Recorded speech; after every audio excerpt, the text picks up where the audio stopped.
anybody, but a lot of it has to do, but it's Somalia and plenty of others. And I believe the governor is complicit. I believe Ilhan Omar is complicit. I believe that your attorney general is complicit. And if they are, you're going to hopefully find out about it, and you're going to have to do what you have to do. If we found half of the fraud that's taking place in this country, and I think you have a chance of doing that, we would have much more than a balanced budget. That's the kind of numbers you're talking about. The theft is incredible. And I think J.D. will make, and Andrew will make a charge later on that local states should handle nursing homes and all of these things that the federal government shouldn't be involved in.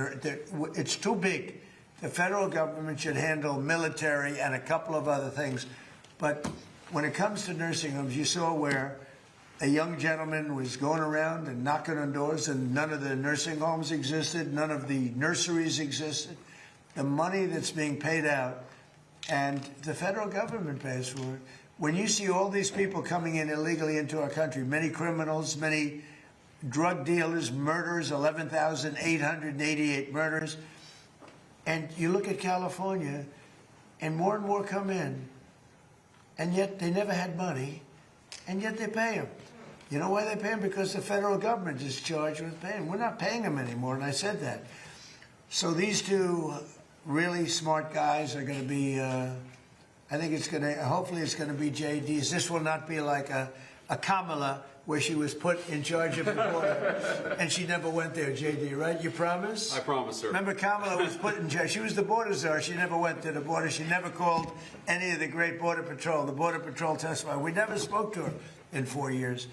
And that was a disaster. But this is different. This is a different group of people. I think maybe before JD, I'll ask Stephen Miller to say a few words too, please. Thank you, Mr. President. Well, under President Trump's leadership, as we've seen, the illegal flow across the southern border was stopped completely. But what we found since President Trump came into office is that the Democrats have set up a system to funnel hundreds of billions and ultimately trillions of dollars to migrants that are in our country, oftentimes from places like Somalia. So as an example, ICE recently asked a group of illegal immigrants that were in detention whether or not they were receiving Medicaid. Half of them raised their hands and volunteered that they were on Medicaid. Just volunteered that. These aren't the ones who were hiding it, right? They also asked illegal aliens how they paid their medical bills, and they said that if they don't have Medicaid, they go to hospitals, they get free care there, and they bill it to the taxpayers. So they aren't paying for any of their own health care in this country. This is one example. And we've seen this over and over and over again. So under President Trump's leadership, and then of course with JD and the head of the FTC, Andrew Ferguson, we're going to see the first ever effort in American history to reclaim the ultimately trillions of dollars that were stolen from taxpayers. I believe, and I know President Trump believes, that when this theft is exposed, we will see that if all of it were stopped, it would be enough to balance the budget. The extraction of wealth from American taxpayers to people who don't belong here is the primary cause of the national debt, and this is the first ever effort to shut that down. Thank you, Mr. President. First ever. And everyone knows they've been cheating for years. It's the first ever. And it's got to be stopped. I mean, it's got to be stopped. Think of it, Somalia is a third world, maybe a fourth world nation. One of the worst, one of the most dangerous. They don't have anything. They don't have councils. They don't have government. They don't have police. They shoot each other all over the place. They come here and they steal $19 billion. That's crazy. And Ilhan Omar, I hope this is part of it, but she married her brother, supposedly. I mean, there's a lot of documentation. That means she's here illegally and she's a congresswoman. And I hope you're going to be looking at that, or somebody is, all right? Because she's one of the ringleaders here. She's bad news, really bad news. She's so bad for our country.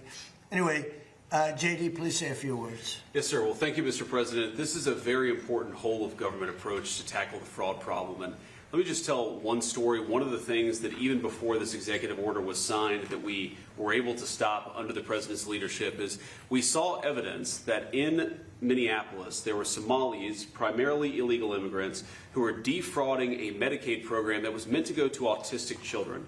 So they were taking children who were supposed to get benefits, and they were claiming that their kids were actually autistic even though they weren't. And what did this mean? This meant two things. Number one, you had a lot of people getting rich off of the fraud while American citizens got poor. And the second thing that it meant is that you had autistic kids in Minneapolis, in suburban Minneapolis, who weren't getting benefits they needed because Somali fraudsters were literally stealing out of their pocket. It's got to stop. And unfortunately, that kind of fraud is one example of probably hundreds just within the state of Minneapolis, and then it's repeated and replayed all over the United States of America. When we first started talking about this problem, the president made it very clear he wanted us to take the fraud problem seriously because nobody had until he was president. We started to figure out one big hole that existed is that the agencies of the government weren't actually talking to each other. So Treasury would have evidence of financial fraud, but wasn't talking to the Department of Justice about it. Health and Human Services had evidence of Medicaid fraud, but wasn't talking to the Department of Treasury about it. So what this executive order does is force the entire apparatus of the federal government to do two things. Stop the fraud in the American taxpayer and make sure that the benefits that ought by right go to American citizens and not to fraudsters. Andrew Ferguson will be the vice chair and is going to do a great job. If you're curious what's the difference between the vice chair and the chair, the vice chair is going to do all the work and I'm going to take all the credit. Andrew. Yeah, look, I mean, millions and millions of Americans pay into these programs every day, and they expect to get something out of it. And this fraud is just siphoning money that millions of Americans pay to fund their hospitals, to fund their daycare centers, into completely fake businesses. It isn't just unfair to all of us as taxpayers who pay for all this. It's particularly unfair to the Americans who need this the most and watch this money leave their hospital, leave their school system, and go out to fraud. And that is why this effort is so important. And I think we've just begun really looking at this, but I think that one of the things we're going to find is that in a lot of these agencies, the previous administration was pretty lax about existing anti-fraud controls, and we're going to expose that too. I would take the word pretty out. I would change it with unbelievably lax. They weren't, it's not even lax. Lax isn't a good enough word. The previous administration was fraudulent, okay? And I think that's what you're going to find also. And, you know, we worked so hard, like most favored nations drug prices. For years, people have wanted. We paid the highest drug prices anywhere in the world by far, by 5 times, 6 times, 10 times, more than London would be paying in New York, more than any city in Europe was paying than our cities. We would have a pill that would sell for $10 in Munich, in Germany, would sell for $10, and in New York it would be $130 or whatever. And we worked so hard, and we pulled it off. It's called Most Favored Nations. So now we went from by far the most expensive drugs anywhere in the world, prescription drugs, to the least expensive, and I had to get all the nations to agree, and I don't want to bore you with how I did it, but I did it. Everyone said it was impossible to do, including the drug companies, and we did it. And we worked so hard on it, and we're going to save so much money for the people. Your drug prices are going to be dropping at levels never even, by 50, 60, 70, 80% in some cases, but you work so hard, and then you see them stealing $19 billion. It's like in one pocket, out the other. And I think Andrew and JD, I think they have maybe one of the most important jobs.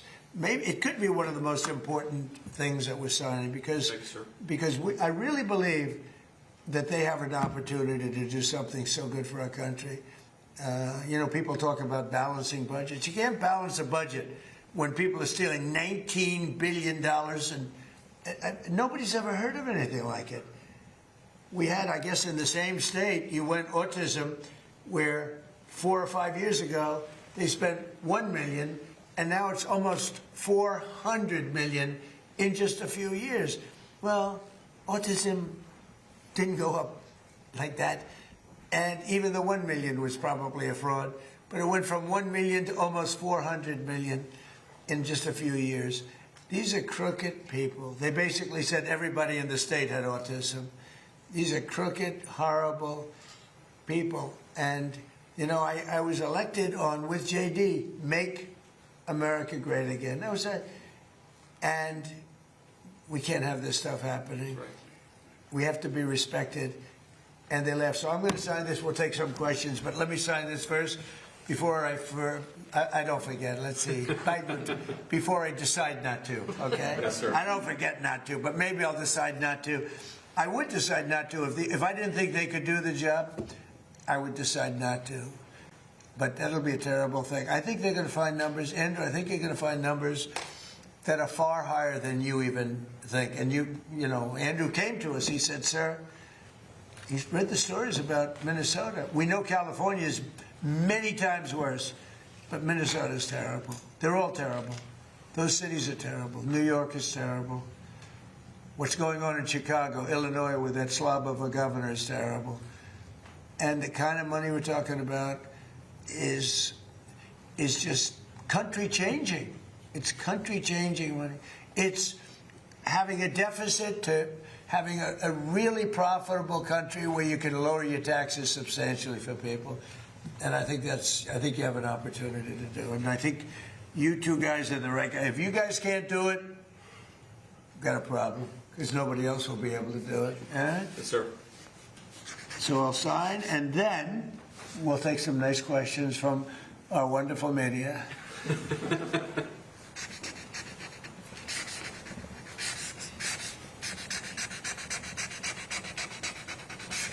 Okay.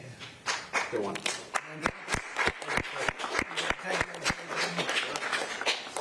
Here you go. Very important. That's a big deal. We've been working on this very long. Right? Yes, See, sir. right? Will? Yes, sir. Andrew, do you have a question? Yes, Mr. President. You said during your State of the Union that this type of fraud, the corruption, is the type of thing that can shred the fabric of a nation. Why do you suppose then that leaders in recent memory haven't looked at the systemic amount of fraud Because that's they're taking crooked. place? And Because how they're much- crooked. They make money. They gain power. They use it for power. Like with the Somalians, they vote in a block, 100%. They make a deal with the Somalians. They all vote because they're on a gravy train. It's money first, power second. A lot of people say power first now.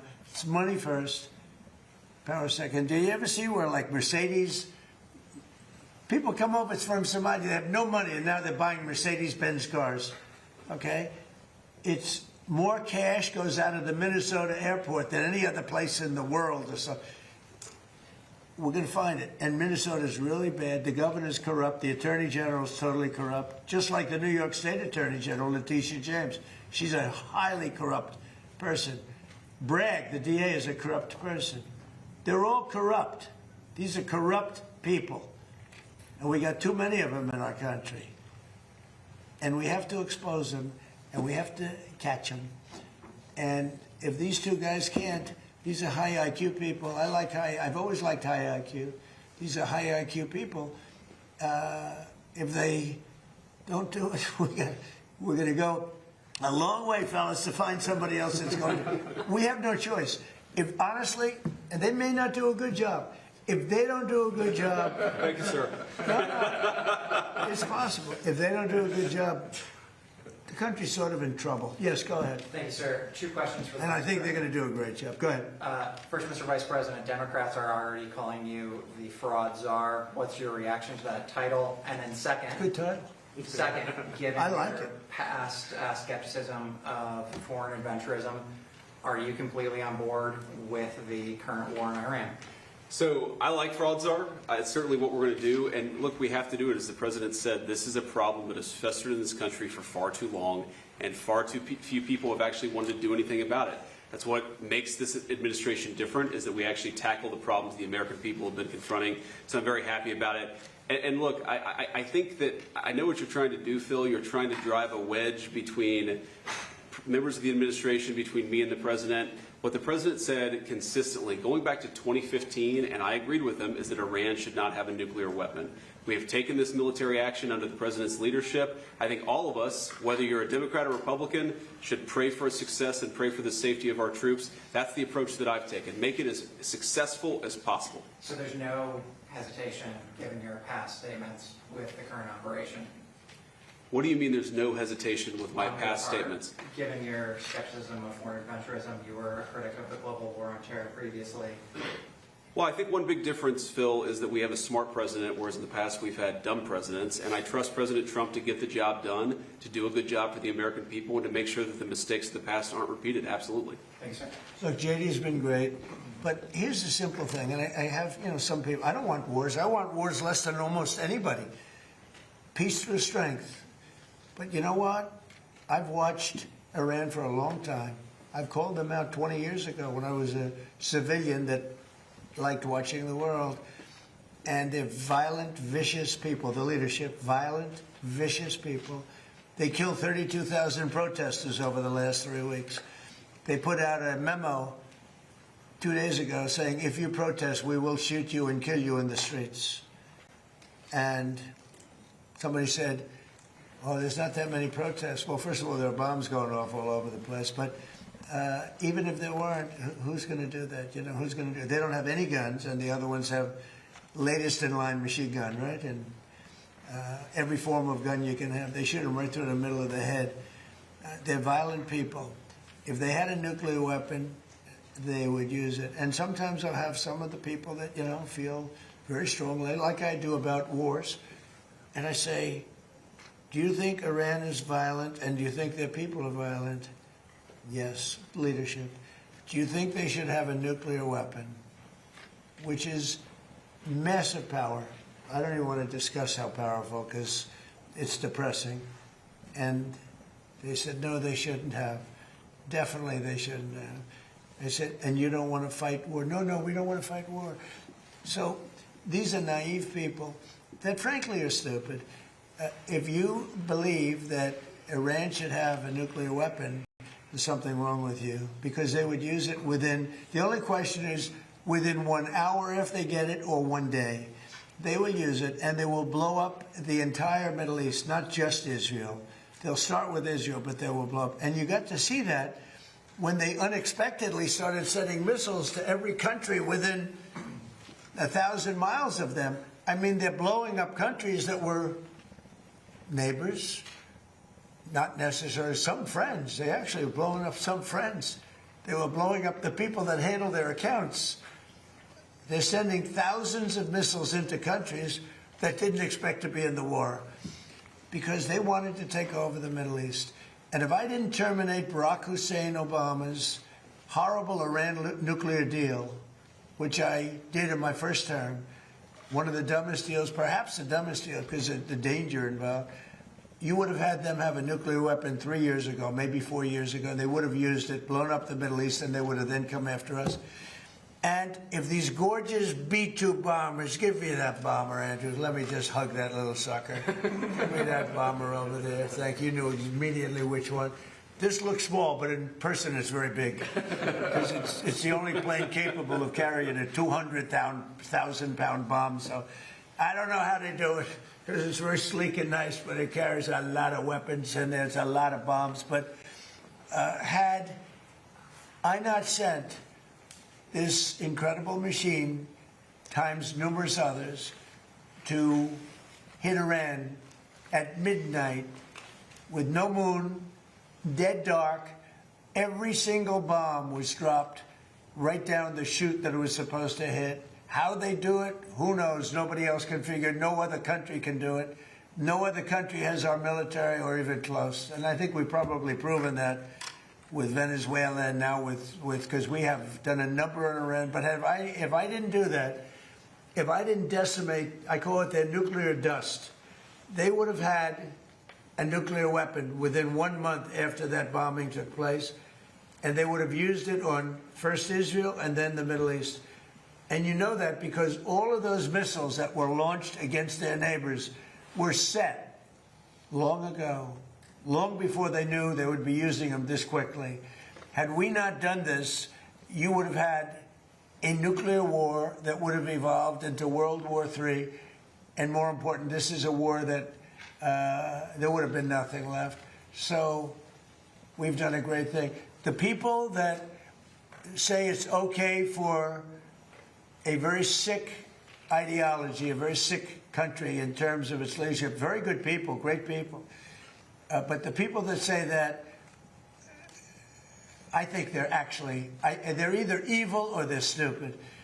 So if you believe that Iran should not have a nuclear weapon, they should not have it, then you have to absolutely love what I've done, because in 2 weeks we have decimated them. They have no Navy, they have no Air Force, they have no anti-aircraft weapons, they have no leadership. The leadership is gone. But then they set up a new leadership to go and name a new leader, and that leadership is gone. And now they think maybe the sun is gone. They're all gone. My biggest problem is I have no idea who we're talking to, because nobody ever heard of any of these people. They're all dead. But we did a job for the world, not a job for us, for the whole world. We took the worst country in 50 years and maybe longer from the ideological standpoint, a country that wanted to blow up the world, a country that is sick, and it has a religious fervor. And when you add religion, you know, people don't realize more people died in religious wars than every other war put together. And that's what you would have had here. And it was a terrible thing. I'm very proud of what we did. And I think JD understands better than most. If you give Iran a nuclear weapon, at least a very substantial part of the world would be blown up, and it'll be used almost immediately. Yes. Thank you, Mr. President. You don't mind if I keep this here, do you? Isn't that a beautiful thing? You know, I used to look at it, and I said, it's a piece of art, but how can it be effective? It's so stealth. Think of it, Peter. 1 in the morning, it flies in, and they say, sir, they're in Iranian airspace. And I say, oh, and I'm watching it from the Situation Room with a couple of other very smart people, including some good generals, real generals, not television generals. And all of a sudden you see that dive, they start diving, and sure, and you see him 30,000, 20,000. Boy, I said, that was a lot. They went down fast to aim it. And they know they're coming, and they're smart, and they never saw them. And they're firing a little bit, but they don't know what they're firing at because they can't see a thing. And then you hear the biggest explosions that anybody's ever heard. Those are the biggest bombs. Outside of nuclear, those are the biggest bombs. And you say, what technology we have. What a great country. I built it, largely, I built it during my first term. I built it. I didn't know I'd have to use it this much in my second term. But we had an incompetent president. We had an incompetent administration. And if that group of people in any form, whether it's Kamala, him, it doesn't matter, would have had another 4 years, we would have had no country left. Yeah, please. Thank you, Mr. President. You say you're doing a job for the rest of the world. In your conversations with your counterparts, are they thanking you? What are their conversations like when you talk about this military conflict that's taking place in Iran? Well, they should be thanking me, because many of them get 90%. China, as an example, should be thanking us, but I don't expect to thank you, but they should be thanking us. Japan gets 95%, China 91%. Many of the countries, South Korea gets a tremendous percentage of their oil and therefore their energy from the Straits, or as they call it, the Strait. And they should be not only thanking us, they should be helping us. What does surprise me is that they're not eager to help. There are a couple. We'll be announcing some names soon. There are some that really were right up front. I would announce their name now, other than maybe they prefer it not being announced for whatever reason. I will say this: it's a lot easier to get people today than it was 2 weeks ago. 2 weeks ago, before we destroyed before we obliterated the country, before we took out, because they're down to about 8% of their missiles. They're down to a small portion of their drones, and we've demolished many of their factories where they make the missiles and the drones, and the rest are all following. Our military has been amazing. We hit Kharg Island, took out every single thing in Kharg Island except one thing. We left the pipes, because if we take out the pipes, it takes a long time to build them. And at some point, something is going to happen that's positive with respect to those pipes. But there are some countries that greatly disappointed me. And, I'm the one that got them to pay from 2% to 5% of GDP, NATO. And I get along great with those countries in NATO, but I always said, the problem with NATO is We'll always be there for them, but they'll never be there for us. And when I hear the UK, which was sort of considered the Rolls Royce of allies, right? Wouldn't you say? They were the oldest and they were going to be there. And I say it would be really helpful if you'd send over a couple of ships, and if you have some minesweepers, which they do, be very helpful. And the Prime Minister's a nice man. I think he's a very nice guy. He says, well, I'd like to ask my team. I said, you don't have to worry about a team. You don't have a team. You're the Prime Minister. You can make a decision. Well, I have to speak to my people. I said, you don't have to speak to anybody. So it's very disappointing. And then after we obliterated them and destroyed their military, the whole thing, and it became a much safer zone, he said, we're going to send over 2 aircraft carriers. I said, I don't want them anymore. I don't want them after we win. I want them before we start. I don't need your aircraft carriers after we've already won. So, you know, those things are very disappointing. And you have to remember, we have 45,000 troops in Japan. We have 45,000 troops in South Korea. We have 45,000, 50,000 troops in Germany. We defend all these countries. And then, do you have any minesweepers? And they say, well, would it be possible for us not to get involved? I've been saying it for a long time. This is the greatest thing to come out of this. We spend trillions and trillions of dollars on NATO to defend other countries. And I always said, but if it ever comes time to defend us, they're not going to be there. Many of them would not be there.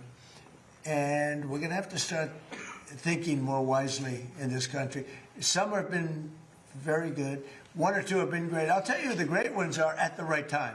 But there have been some that were right up there, Peter. They were right up there. They wanted to do it so much. Go ahead, Peter. Thank you. You were talking about Iran a couple times today and what they did after Epic Fury began. You said they hit Qatar, Saudi Arabia, UAE, Bahrain, Kuwait. Nobody expected that. We were shocked. Are you surprised that nobody briefed you ahead of time that that might be their retaliation? Nobody, no. The greatest experts, nobody thought they were going to hit. They were, I wouldn't say friendly countries. They were like neutral. They lived with them for years. Peter, they were going to take over the Middle East. They were going to knock out Israel with their nuclear weapon. But after we knocked out their nuclear potential weapon, they started building missiles, thousands and thousands of missiles. And they were going to do it with missiles while they developed. These are sick people. While they developed nuclear, somehow they were going to start at a different site, because that site was, you saw the site, the mountain. They were going to go into a certain area, which we know exactly where it is, and they were going to do that. And it's incredible what we've done. I tell you, the job we've done. Do you know, if I didn't terminate Barack Hussein Obama's Iran nuclear deal, you would right now, well, Israel would be gone. It would be incinerated.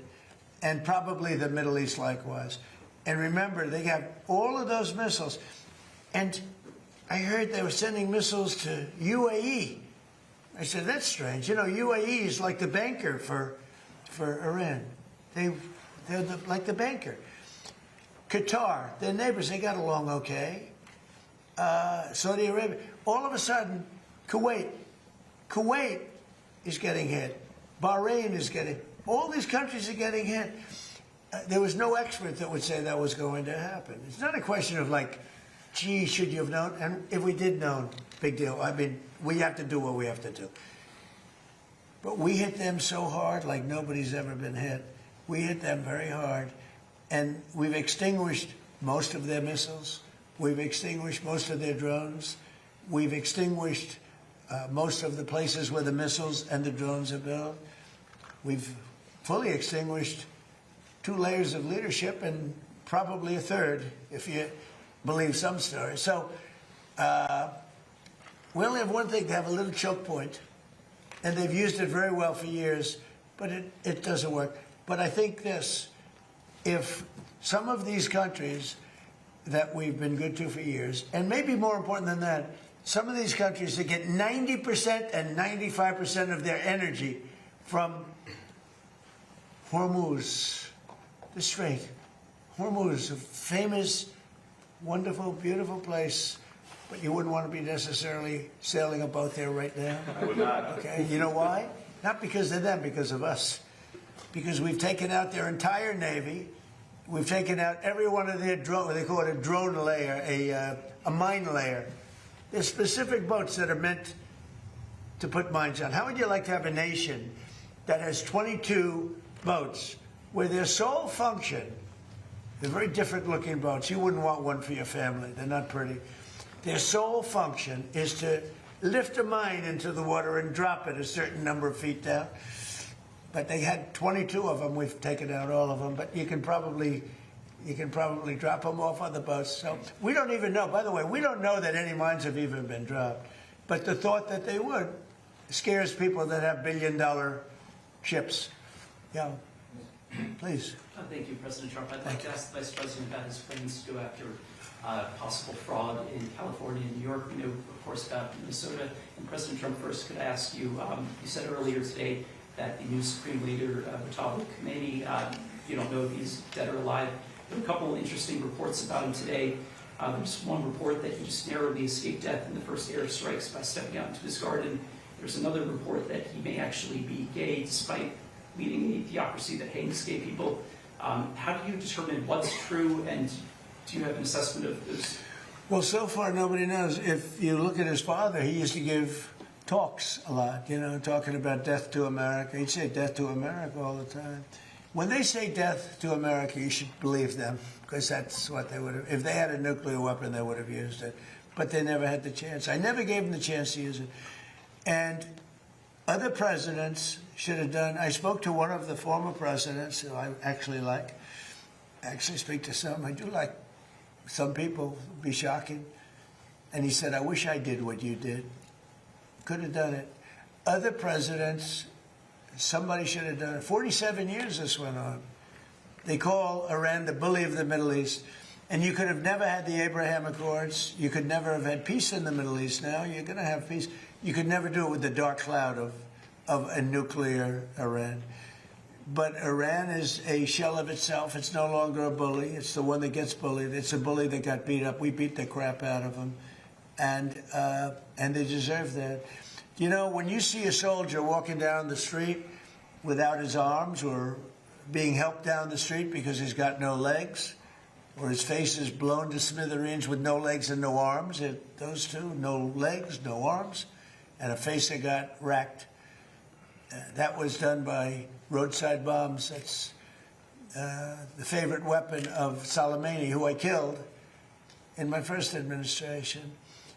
General Soleimani, had I not killed him, that was the beginning of their downfall, because had he not gone, it's possible that we would not be this far advanced in destroying Iran, because he was a really good general. He was a vicious, horrible man, but he was a brilliant general.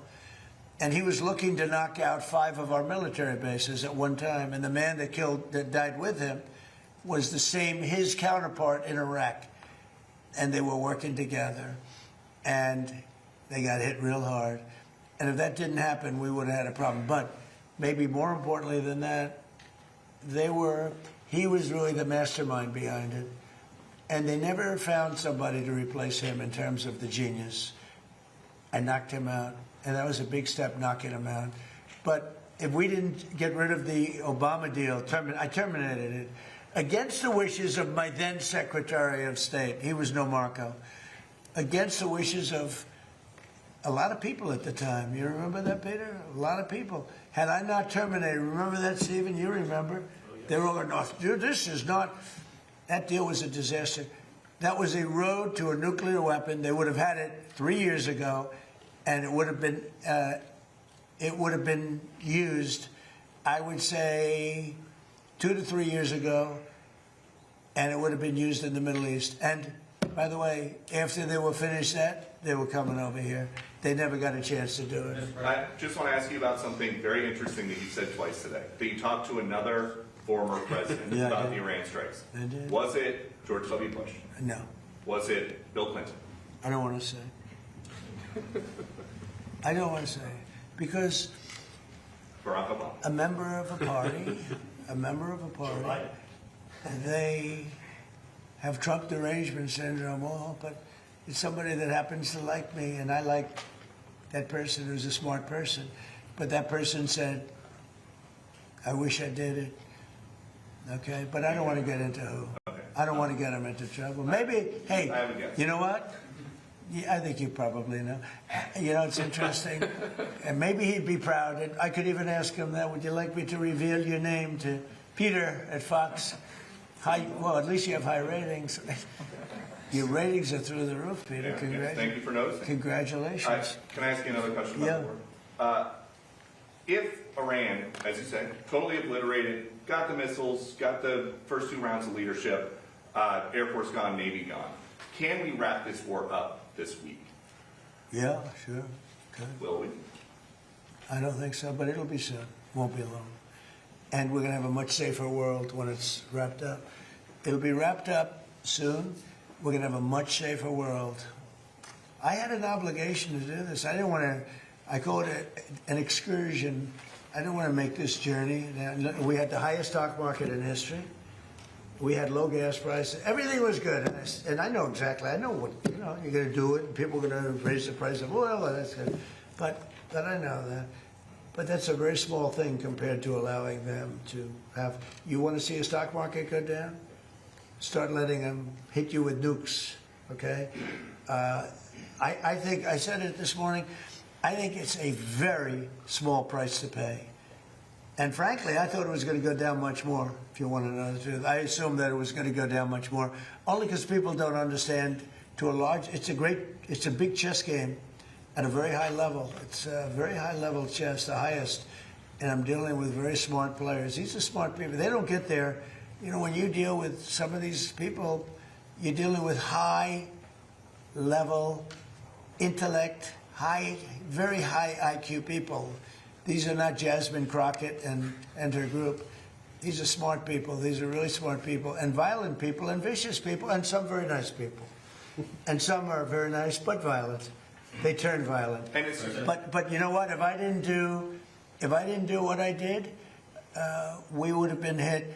Number one, very important, was the termination of Obama's horrible deal, and number two, this beautiful plane hitting them 8 months ago, whatever it was, and taking out their nuclear capacity. That totally threw them for a loop.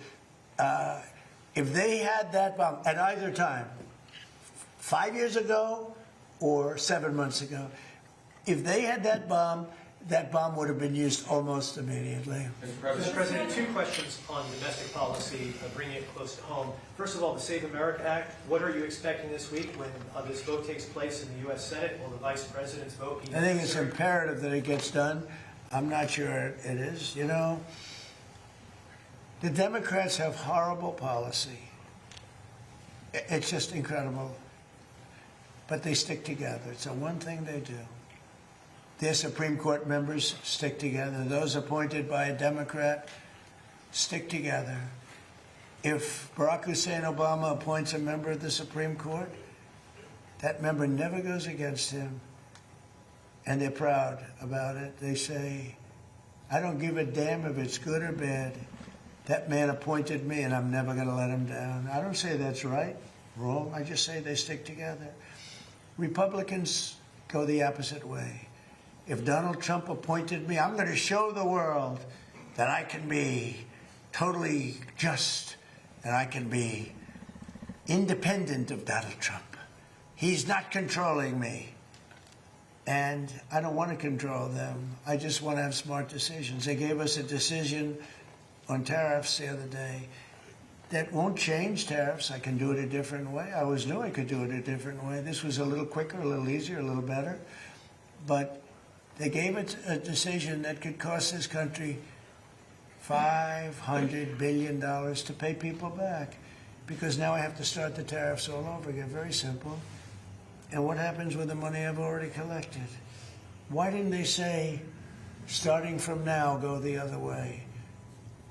$500 billion, perhaps. It's so sad. But one thing about the Democrats, they stick together like glue. They impeached me twice for absolutely no reason, unanimously. Fortunately, the Republicans stuck together, and it was something. It was pretty wild. But the Democrats have horrible policy, transgender for everybody, open borders, men playing in women's sports. But the one thing they do have is they stick together, no matter how bad the policy. It's embarrassing to watch them try to defend it. And in a way, I say, as a Republican, in a way, I say, thank goodness they have bad policy, because you'd never beat them. We have something in there now, the Save America Act.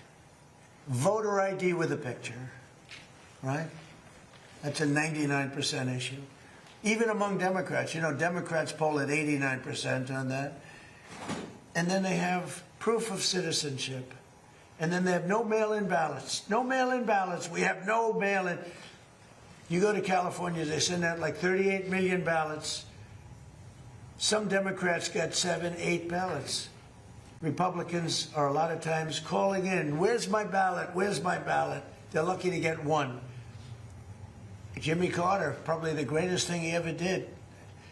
I thought he was a nice man, not a great president, to put it mildly. How did his attack work out in Iran? Not too good. I think ours is slightly better, wouldn't you say?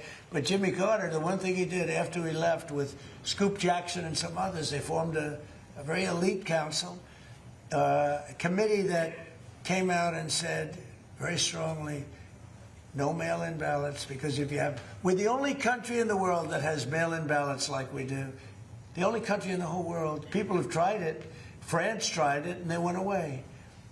They're now doing paper ballots, watermark paper, which is very hard to cheat.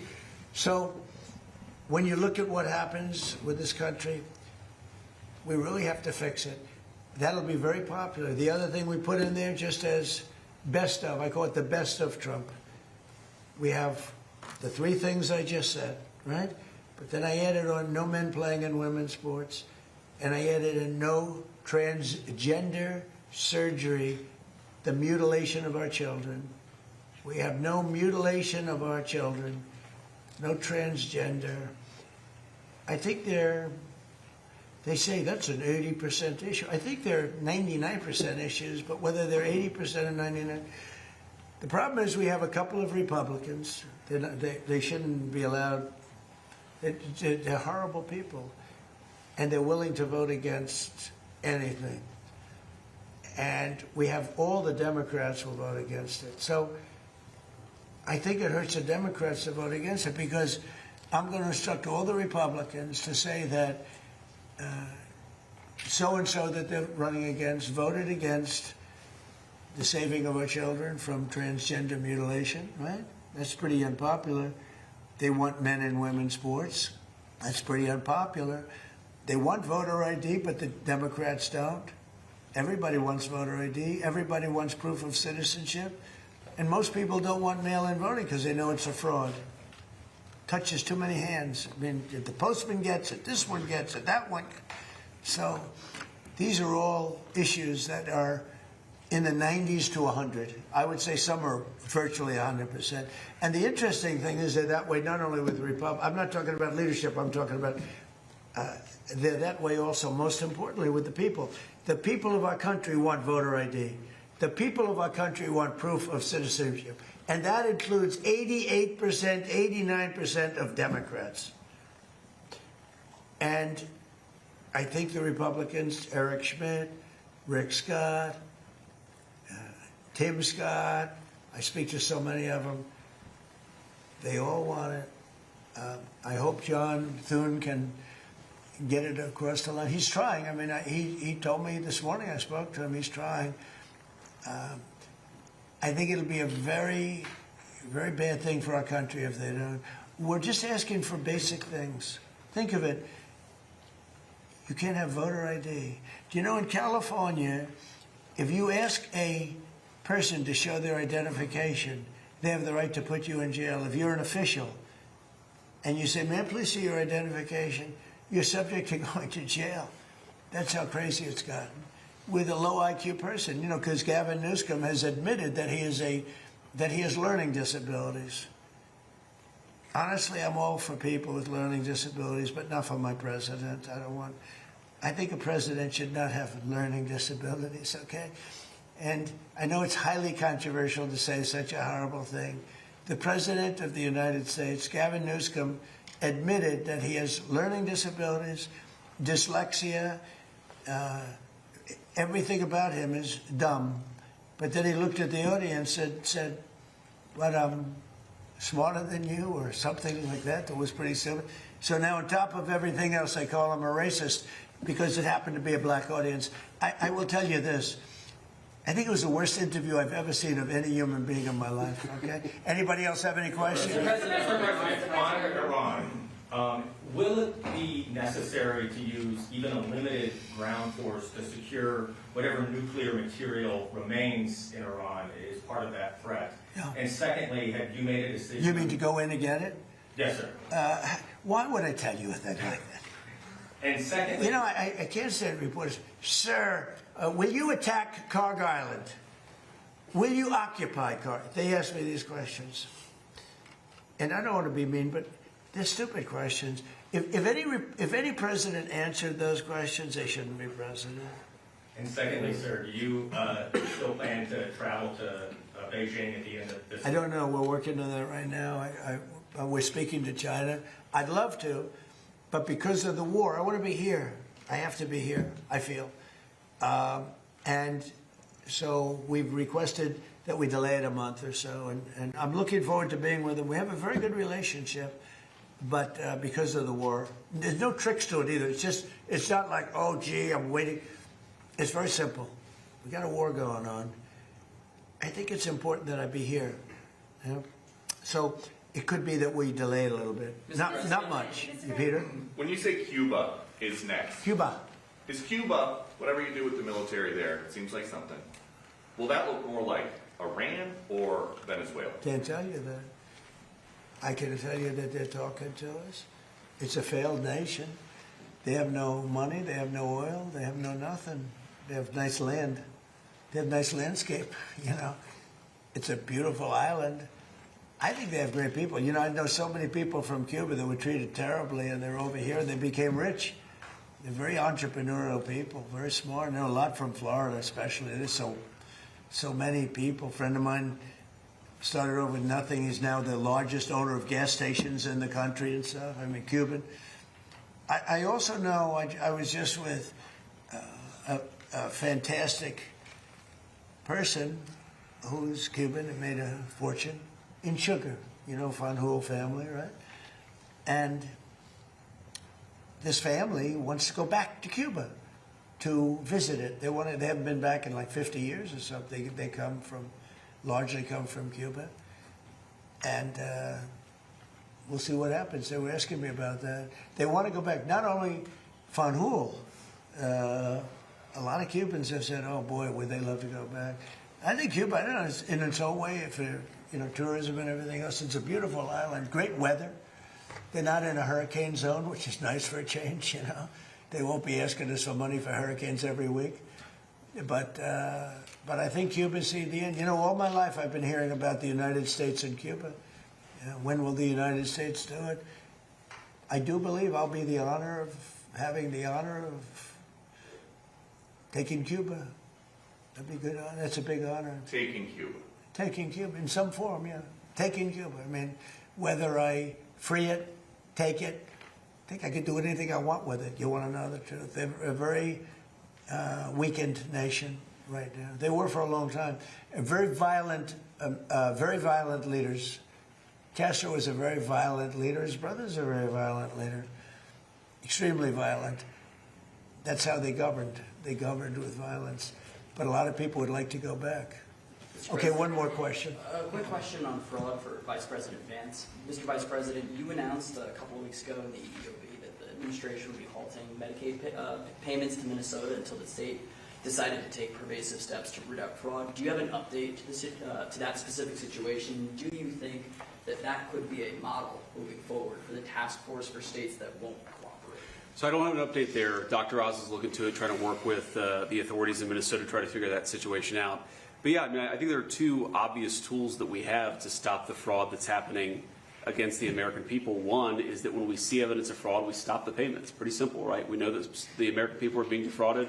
Let's try to stop the payments and ensure that whoever's making these payments is actually complying with some basic due diligence and making sure the payments are going to the right place. I think the second tool, of course, is we have, as the President mentioned, is we have law enforcement options. We know that some of this fraud is just bad.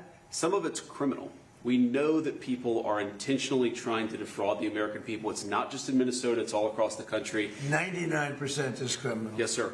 So this is one of the reasons why DOJ is such an important part of this, is because we have to make sure that where we see criminal conduct, we actually prosecute it.